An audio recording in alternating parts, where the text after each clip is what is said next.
أهلا بكم. أبرمت وزارة التعليم العالي والبحث العلمي توأمة مع الاتحاد الأوروبي ممثلا في مقاطعة كاستيليون وجامعة فالادوليد.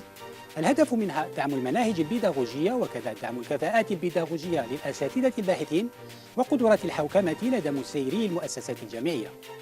ركن منتدى الجامعة يتناول اليوم بالتفصيل المحاور موضوع برنامج التوأمة وكذا الجديد الذي يحمله برنامج التكوين في مجال البيداغوجية ونظم تسيير المؤسسات الجامعية.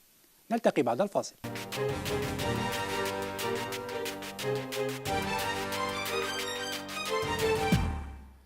أهلا بكم مجددا. إذن للحديث عن محتوى برنامج التوأمة وأهميته بالنسبة لقطاع التعليم العالي يشرفني أن أستضيف كل من الأستاذة فاتحة فرحاني نظيرة المستشار المقيم لمشروع التوأمة. أهلا وسهلا أستاذة. مساء الخير وشكرا على الاستضافة. أهلا وسهلا. وكذا الأستاذ أنطونيو بوينو غارسيا مستشار مقيم لمشروع التوأمة. Bienvenue et merci d'avoir accepté notre invitation. Salam alaikum, bonsoir, buenas tardes. Wa alaykoum salam. Donc, avant d'entamer le débat et poser les questions qui sont prévues, je vous invite à nous donner une présentation des différents acteurs qui ont pris part à ce projet. Succinctement, s'il vous plaît. Très bien. Le jumelage institutionnel entre l'Algérie et l'Espagne s'explique très bien dans l'intitulé du projet. Donc, appui au ministère de l'Enseignement supérieur et de la Recherche scientifique pour le renforcement des compétences pédagogiques des enseignants-chercheurs et des capacités de gouvernance des gestionnaires. Ce projet est financé par l'Union européenne. Il est géré par le ministère du Commerce et de la Promotion des exportations. Il est exécuté par le Conseil de l'éducation de Castille et Léon en Espagne, avec la collaboration de la FIAP, c'est-à-dire la Fondation internationale pour la Ibéro-Amérique des administrations publiques. Et justement, donc, il est lidéré par l'université de Valladolid, qui a composé un consortium avec un nombre très important d'universités espagnoles de tous les pays. Et 10 personnes sont chargées de l'exécution, mais beaucoup d'autres travaillent justement derrière ce projet dans le ministère de l'Enseignement supérieur et de la Recherche scientifique en Algérie, à la FIAP, à l'UGP, à la délégation de l'Union européenne.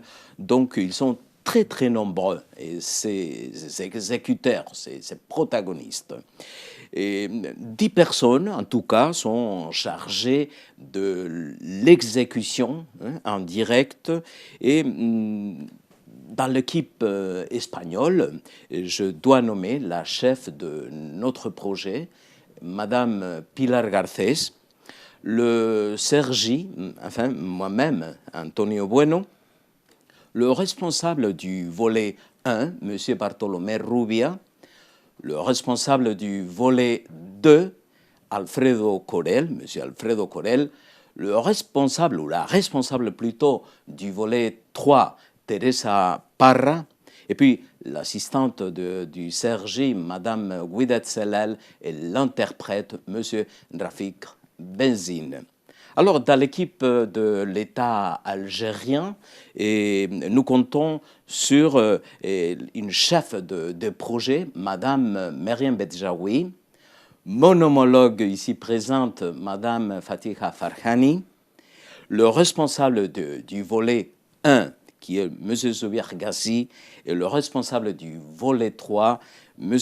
Ali Boumehida. Donc, Mme Farhani, mon homologue, est aussi responsable du volet 2 de la formation des enseignants-chercheurs.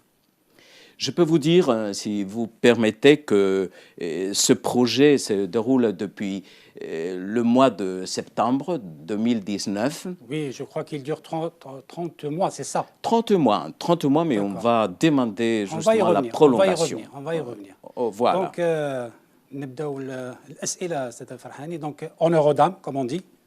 Donc, أول سؤال أستاذة فرحاني، 3 محاور يتضمنها برنامج التوأمة: منظومة بيداغوجية، دعم كفاءة بيداغوجية تعليمية للأستاذ الباحث، وكذا قدرة الحوكمة لدى المؤسسات الجامعية. Donc, On parle de 3 axes dans ce projet de jumelage. Donc, il y a la méthodologie pédagogique, il y a le renforcement des capacités pédagogiques et d'enseignement chez l'enseignant-chercheur, mais aussi les capacités de gouvernance chez les gestionnaires des institutions universitaires. لماذا هذه المحاور بالذات؟ هل هي المحاور الوحيدة التي بحاجة إلى تحسين أم هي المحاور ذات الأولوية في التحسين؟ Donc pourquoi ces 3 axes? Est-ce les axes qui sont, c'est uniquement ces 3 axes qui méritent renforcement ou c'est les axes prioritaires en matière de renforcement? Alors, tout est prioritaire, mais ces 3 volets spécialement prioritaires et simultanément prioritaires. Pourquoi? On dit toujours que c'est la pédagogie qui est au centre de l'action du ministère de l'Enseignement supérieur et de la Recherche scientifique. Mais la pédagogie, ou plutôt l'ingénierie pédagogique, peut-elle fonctionner sans la gouvernance, c'est-à-dire sans la gestion administrative des enseignements-apprentissages? Et est-ce qu'elle peut fonctionner sans le volet de la formation des formateurs? Et impossible. Donc les 3 sont aussi importants les uns que les autres et aussi prioritaires les uns que les autres. Voilà, pour avoir une cohérence, il y a qu'un insijam, pour qu'il y ait une cohérence, on est obligé de les prendre en même temps. شكرا جزيلا. أستاذ بوينو، ما الجديد الذي يحمله برنامج التوأمة على المستوى البيداغوجي؟ Donc, quelles sont les nouvelles approches pédagogiques qu'apporte ce projet? Et vous avez le volet de méthodologie pédagogique comporte 3 activités principales justement dans ce projet. La première activité, c'est le développement des méthodologies actives et la mise en place des équipes de travail. Et dans cette activité, par exemple, on a affaire aux adaptations méthodologiques des étudiants handicapés, les processus d'internalisation, l'apprentissage des actions de psychologie pour l'interculturalité, les modèles éducatifs inclusifs, multiculturels, les processus psychologiques en action pour le bien commun, le tutorat académique, l'orientation, vous savez, les ressources web pour la recherche, l'attention à la diversité, tout cela fait partie de la première action. Et puis dans la deuxième action, justement, l'adaptation des matériaux didactiques, la construction de matériel numérique. Alors nous avons affaire donc à la conception d'outils didactiques et des technologies de l'information et de la communication, la préparation de matériel didactique également pour la traduction arabe, espagnol, français et à l'inverse, les programmes d'études, la coordination des diplômes, le système d'évaluation numérique qui est très important, la didactique des différents domaines et justement dans l'activité 3, la dernière activité de cet axe-là, nous formons justement aux enseignants pour les nouveaux médias. Nous les formons également pour les possibilités techniques de l'audiovisuel et des multimédias dans l'éducation. Également, nous avons une place très importante pour les techniques participatives, pour les compétences multidisciplinaires et transversales. Et bien sûr aussi, à cette époque-là, cette triste époque du Covid-19, nous préparons justement les enseignants pour les environnements d'apprentissage virtuel dans ce cadre, donc, je vous dis. Voilà. Un programme riche qui se termine avec un campus virtuel et des outils de formation pour nos enseignants. Donc, أستاذ فرحاني، وأنا أتصفح الموقع الرسمي لبرنامج التوأمة، صادفت مصطلح يتحدث عن المقاربة بالكفاءة. C'est l'approche par compétence. Mais l'approche par compétence. C'est quoi l'approche par compétence? Alors, l'approche par compétence, en fait, nous vient du monde de la formation professionnelle à l'origine. Dans les années 80, c'est de ce domaine qu'est parti le concept. Si vous voulez que je le définisse de la manière la plus simple possible, c'est qu'une compétence, c'est quoi? C'est un ensemble de savoirs déclaratifs et de savoir-faire qu'on mobilise pour faire face à une situation donnée. C'est même un savoir-être. pour amener un savoir-être et même plus un savoir-devenir, si on parle de citoyens de demain. Et donc, je vais prendre l'exemple d'un apprenti menuisier dans un CFPA de formation professionnelle. La notion de compétence est liée étroitement à la notion de tâche à réaliser, de tâche concrète. Cette tâche elle-même est décomposée en sous-tâches. Si je reviens à l'exemple de l'apprenti menuisier, il faut que déjà, au niveau des connaissances, il faut qu'il connaisse les types de bois, qu'ils soient naturels ou de plaquage. Ensuite, il faut qu'il sache planifier, c'est-à-dire faire un croquis, un dessin, prendre des mesures. Ensuite, il faut qu'il passe à la phase de fabrication, c'est-à-dire le montage, l'assemblage, etc. Et ensuite, il faut qu'il passe à l'agencement du mobilier et après sa sécurisation, donc en impliquant les objets de quincaillerie, etc. Lorsque nous l'avons importé dans le domaine de l'enseignement, cette approche par compétence a été testée avant d'arriver à l'enseignement supérieur. Elle a été testée au ministère de l'Éducation nationale. Vous savez qu'il y a eu une réforme du système éducatif en 2003 et l'approche adoptée, c'était l'approche par les compétences. Et donc, je vais revenir et prendre un exemple de l'enseignement. Et je vais parler du domaine des langues, celui que je connais le mieux. Lorsque le bachelier arrive à l'université, il a déjà des compétences acquises en langue, c'est-à-dire qu'il faut qu'il sache argumenter, décrire, expliquer, exemplifier, illustrer, etc., qui elle-même se décompose en sous-tâches, à savoir faire un plan, résumer, faire des phrases ponctuées, etc., en utilisant des méthodes, donc à l'enseignement supérieur maintenant, il fait sien, parce que vous savez que, par exemple, en Suisse, depuis les années 90, on utilise l'approche par compétences et on parle de compétences noyaux. En France et en Belgique, on parle de compétences fondamentales. En Tunisie, en Mauritanie, on parle de compétences de base. Donc, ce n'est pas quelque chose de nouveau ou d'exceptionnel par rapport à l'Algérie. Mais ce concept, il est aussi lié à des méthodes innovantes qui se rapprochent de ce qu'on peut retrouver dans la vie de tous les jours. Voilà. Donc, l'approche, on n'abandonne pas systématiquement et définitivement le cours magistral. Seulement, on fait appel à des méthodes qui par exemple, l'étude de cas, la simulation, le projet, l'approche par situation-problème. Donc, tout cela est contenu dans l'approche par compétence. مفهوم. أستاذ بوينو، هل يمكن اعتبار التعليم عن بعد وسيلة pédagogique مهمة؟ Donc, on parle de l'enseignement à distance. Est-ce que l'enseignement à distance constitue un outil pédagogique incontournable aujourd'hui? Mais bien sûr, vous avez l'enseignement à distance était considéré jusqu'à présent comme un enseignement très particulier, fort restreint. Et vous savez qu'à l'Université de la formation continue, on s'est occupé de cet enseignement pendant longtemps. Absolument. En Espagne, par exemple, c'est le rôle également de l'Université nationale de l'éducation à distance, l'UNED. Et puis, vous savez, il est désormais considéré comme un complément nécessaire pour la formation et encore plus nécessaire dans des situations très particulière, comme celle qu'on vit maintenant, justement, à l'époque Covid, où justement on a besoin d'arriver vers nos jeunes générations avec un enseignement justement distanciel.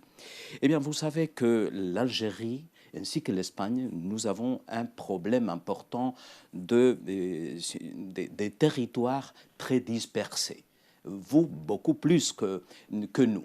Mais il faut attendre quand même, il faut arriver jusqu'aux nos citoyens qui sont placés dans le sud, dans le nord, dans l'est ou dans l'ouest, qui n'ont pas la possibilité de venir se former dans des universités présentielles. Donc il faut penser à cette situation-là de pandémie, des situations géographiques, géostratégiques également, pour préparer une formation convenable aussi en إذن distanciel. إعطاء أهمية أكثر للتعليم عن بعد. Donc donner plus d'importance à l'enseignement à distance.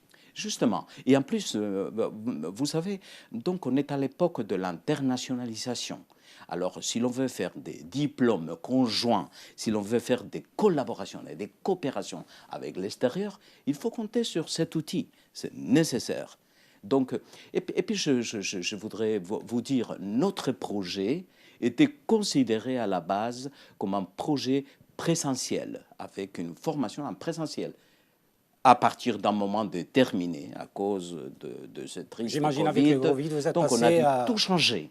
Alors l'enseignement il à s'est distance. transformé d'une manière très naturelle dans un programme de formation virtuelle et maintenant, ici à l'UFC, comme un programme aussi hybride, c'est-à-dire que nous donnons la possibilité d'assister à nos formations en présentiel, mais aussi à distance. Donc voilà. C'est un enseignement hybride. C'est un enseignement hybride s'il collabore justement dans le domaine présentiel également et dans le domaine virtuel. أستاذ فرحاني نتطرق الآن إلى المحور العكس المتعلق بدعم قدرة الحوكمة عند مسيري المؤسسات الجامعة. On parle de renforcer de capacité de gouvernance chez les gestionnaires des institutions universitaires. ما هي الحوكمة وما الذي تحمله على مستوى تحسين الأداء أو التسيير على مستوى الجامعة؟ Qu'apporte ce terme de gouvernance ou de bonne gouvernance à la bonne gestion de l'université? La gouvernance, elle est partout et elle n'est pas ponctuelle. Elle se trouve tout le temps et partout. On gouverner, c'est gérer, c'est gouverner. Gouverner, c'est prévoir et on prévoit tout le temps. Que ce soit à la maison, dans son travail, à l'université. La gouvernance, c'est la gestion. Et donc, acquérir de bons réflexes pour une bonne gouvernance, c'est acquérir des outils qui nous permettent de mieux gérer. Elle est gérée, l'université algérienne, elle fonctionne bien, alhamdoulilah. Mais mieux, on tend toujours...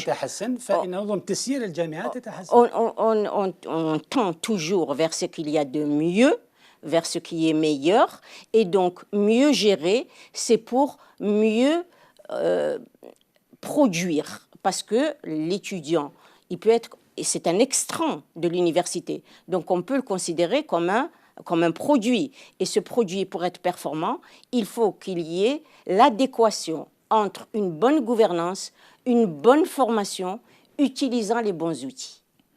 شكرا جزيلا.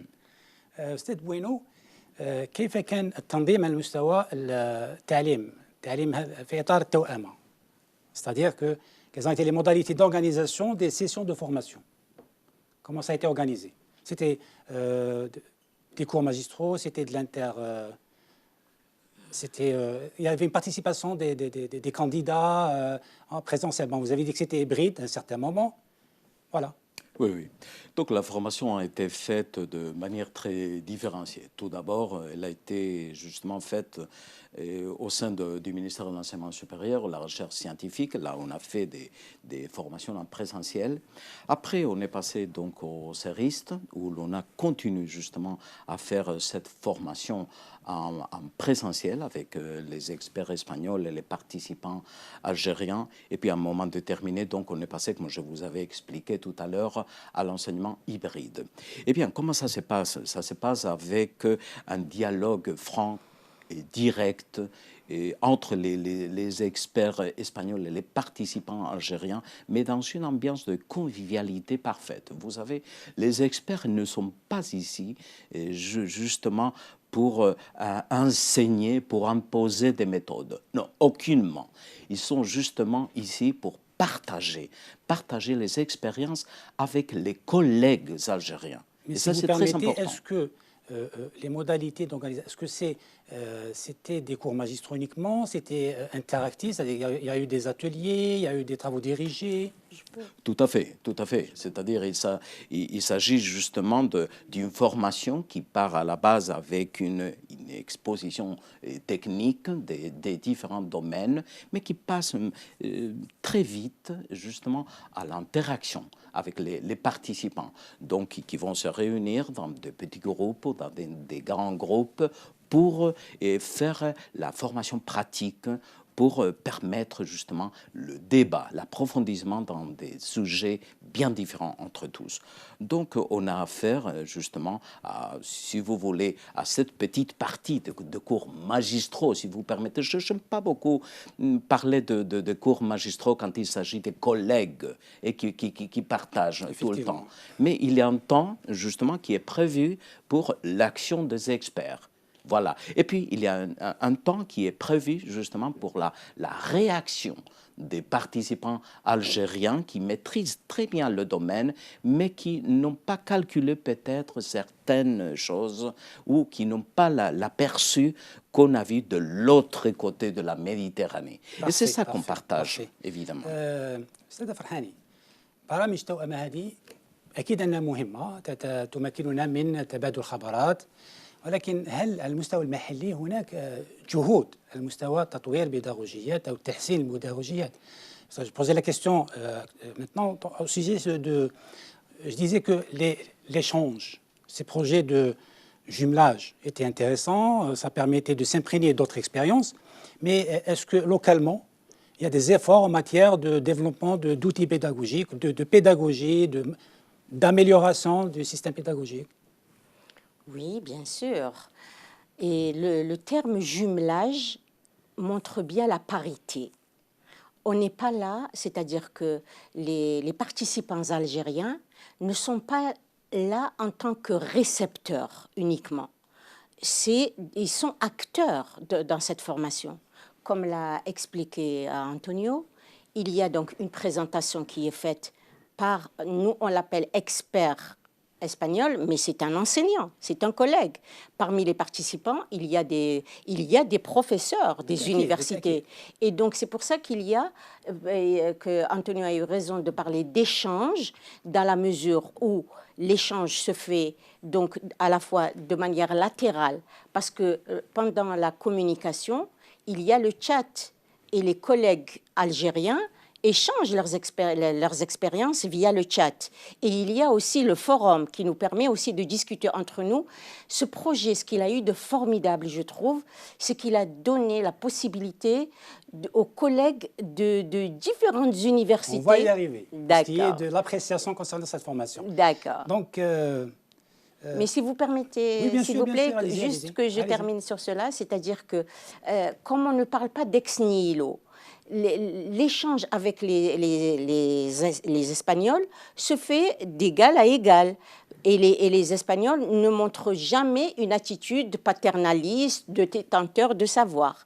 Et donc, les thématiques abordées sont sujets à échange d'expériences, échange de connaissances.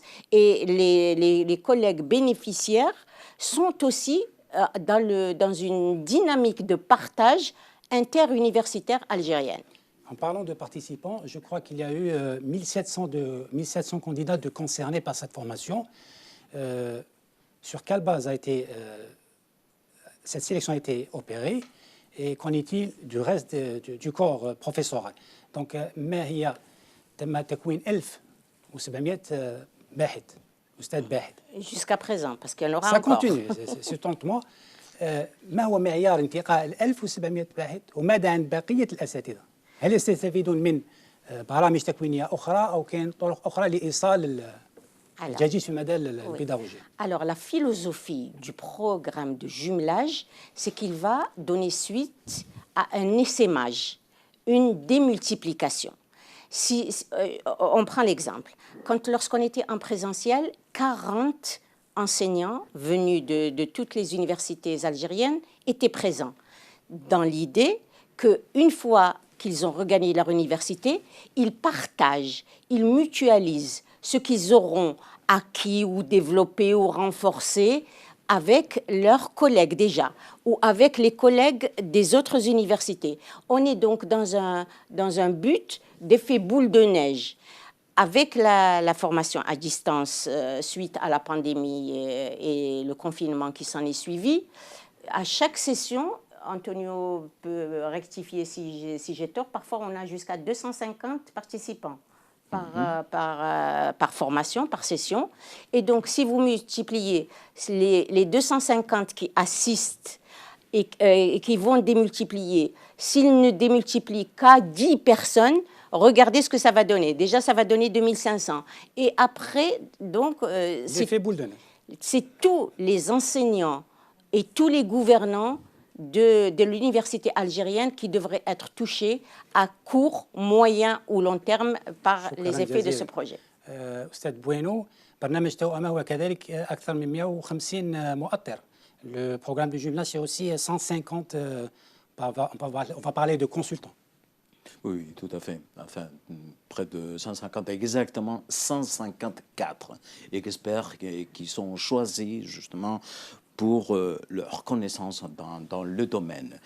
Entre nos experts, il nous accompagne même le recteur de l'université de Valladolid, toute l'équipe de l'université, comme les vice-recteurs, les directeurs de domaine ou des services, et des professeurs qui ont été sélectionnés partout en Espagne justement pour former ou pour partager, comme on disait tout à l'heure, les participants algériens dans les différentes disciplines. Donc, vous voyez, c'est un nombre considérable d'experts qui travaillent dans les trois composantes. Dans la composante première, par exemple, de méthodologie éducative, on a affaire justement à 37 experts. Pour la composante de la formation des formateurs et chercheurs, et nous avons 59, et pour la gouvernance, 58, ce qui vous donne justement un nombre considérable d'experts des différentes universités espagnoles lidérées, comme je vous disais, par l'université de Valladolid. Merci beaucoup. أستاذة فرحاني، أعود إليك. الآن نتحدث عن التقييم بالنسبة لبرنامج توأمة. ما هو صدى هذا برنامج توأمة عند الأساتذة الذين استفادوا من هذا التكوين؟ C'est un impact, il y a des échos positifs tout le temps. Pourquoi? Parce que, comme vient de l'indiquer mon homologue, dès que les participants aux sessions de formation sont triés en fonction de leur profil. Donc, lorsqu'il s'agit de gouvernance, on a invité les vice-recteurs, les vice-doyens, des recteurs. Lorsqu'il s'est agi de la coopération, on a fait une semaine spéciale pour les vice-recteurs chargés de la coopération et des échanges extérieurs. Lorsqu'il s'agit de formation des formateurs, on invite les enseignants, les chefs de domaine, les responsables de matière. Lorsqu'il s'agit d'un autre volet, par exemple, pour introduire les technologies aux enseignements, on a convié les ingénieurs, les informaticiens, pour tout le reste. Donc, rien n'est laissé au hasard. Les bibliothécaires ont eu leur session de formation, les traducteurs la leur. Donc, tout ce qui a trait de près ou de loin à la vie sur le campus, parce que n'oubliez pas qu'on a invité aussi, qu'on a fait des sessions pour les chargés de l'entrepreneuriat, des responsables des associations estudiantines qui s'occupent d'inclusion des étudiants à besoins spécifiques, ou pour la mobilité qu'elle soit entrante ou sortante. Donc les profils sont choisis en fonction de la thématique. Lorsqu'on sait sur quoi porte l'action, on invite les personnes. Et donc, l'impact est positif parce que les personnes sont les personnes idoines, qui ont déjà un background solide dans le domaine, qui le renforcent lors des échanges avec les experts et avec leurs collègues, leurs pairs, et qui vont pouvoir démultiplier. Donc, c'est un très bon projet. Inch'Allah, يعود بصفة إيجابية على البلاد إن شاء الله. ومنه سؤالي التالي. تجربة للابتكار, un projet ou une initiative à pérenniser? Mais vous savez, Le projet a une perspective temporaire et expiratoire. Même tout à l'heure, on vient de finir une mission précisément sur l'enseignement online. Mais ce projet est justement appelé à la consolidation, à la pérennisation. Comment on va le faire lorsque tous les experts seront déjà partis, lorsque nos participants seront déjà seuls dans leurs cours, dans leurs universités? Il y aura toujours les matériels, il y aura toujours les ressources didactiques que tous les experts ont bien consolidées jusqu'à présent. Ce matériel sera mis à la disposition du ministère de l'Enseignement supérieur et de la recherche scientifique, sera partagé par toutes les universités algériennes qui voudront le consulter. Donc on compte sur un nombre très important d'heures de filmage, énormément de ressources éducatives qui sont déjà consultables dans les campus virtuels de notre projet, mais qui seront à disposition de toute la société, bien sûr. Certainement.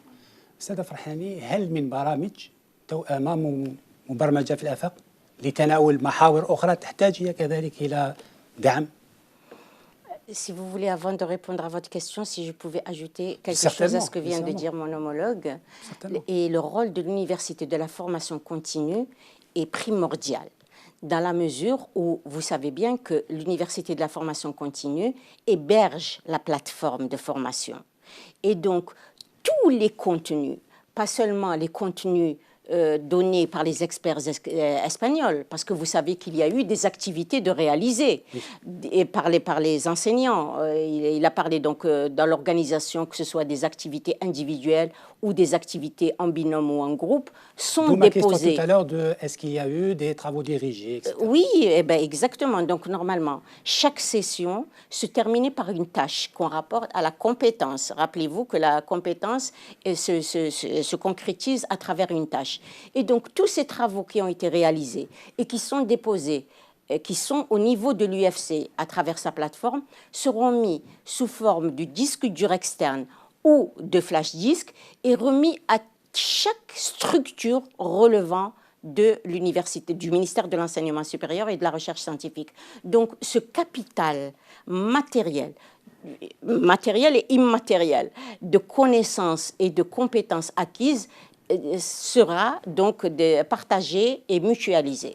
Maintenant, par rapport à votre question, eh bien, la coopération au niveau du ministère de l'Éducation, au ministère de l'Enseignement supérieur et de la recherche scientifique s'occupe de ça. Il y a et il y aura constamment des projets de partage, de partenariat, de collaboration, de jumelage, où, Inch'Allah, le souhait des participants, c'est que le pays ne soit plus le bénéficiaire, mais le coproducteur de projets. C'est-à-dire que je me fais l'écho des collègues qui ont participé, ça aurait été tellement bien d'associer, par exemple, pour chaque action menée, un enseignant qui aurait travaillé, un enseignant algérien, qui aurait travaillé en tandem avec un enseignant espagnol, et ça aurait fait vraiment un projet de jumelage. Donc, à l'avenir, Inch'Allah, nous souhaitons la multiplication de ce type de projet qui implique de manière plus grande la participation des Algériens. Monsieur Bueno, toujours honneur aux dames. Donc, je laisserai le dernier mot à Mme Farhani. Votre dernier mot. Mais bien sûr. Donc, mon homologue, Mme Farhani, parlait justement de ce désir de faire encore d'autres projets de jumelage. Je vous dis une chose, qu'il y ait ou non un autre projet de jumelage, ce qui est clair, c'est que les accords de collaboration et de coopération entre diplômes, entre groupes de recherche seront activés. L'important est de savoir qu'un jumelage est le signe que nous allons avancer ensemble. Absolument. Le ministère algérien de l'enseignement supérieur et de la recherche scientifique et les universités algériennes, nous aurons toujours comme partenaires et comme amis. faut mettre un trait sur ami, amitié. Voilà. Sada Farhani, kalima akhira, dernier mot.